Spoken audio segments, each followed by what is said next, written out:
আসসালামু আলাইকুম এভরিওয়ান। আজ আমাগুলাকে এই পিঠার রেসিপিটা শেয়ার করবো। এইটার ছবিটা দেওয়ার পর আমরা অনেকেই কইছেন যে এটা ফুলঝুরি পিঠা। আসলে এইটা কি পিঠা হেই আমরা এখন দেখতে পারবেন। এই যে দেখতে পাইতেছেন এইটা হচ্ছে সাবুদানা। অর্থাৎ সাবুদানাগুলো মই রাত্রিরে লবণ দিয়ে ভিজাই থুইছিলাম।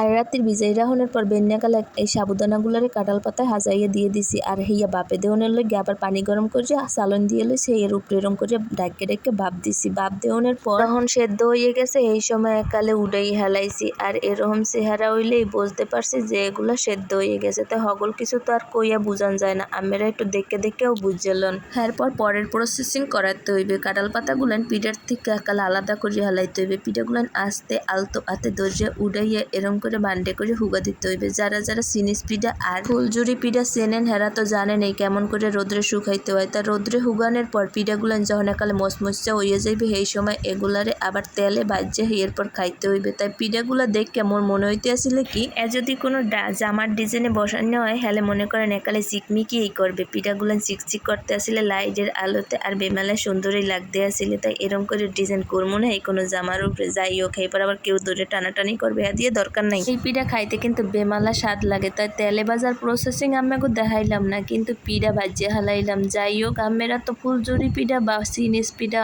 অথবা চিপস পিঠা তেলে ভাজিয়ে খাইছেন, এরম করে ভাজিয়ে খাইলেই হইবে।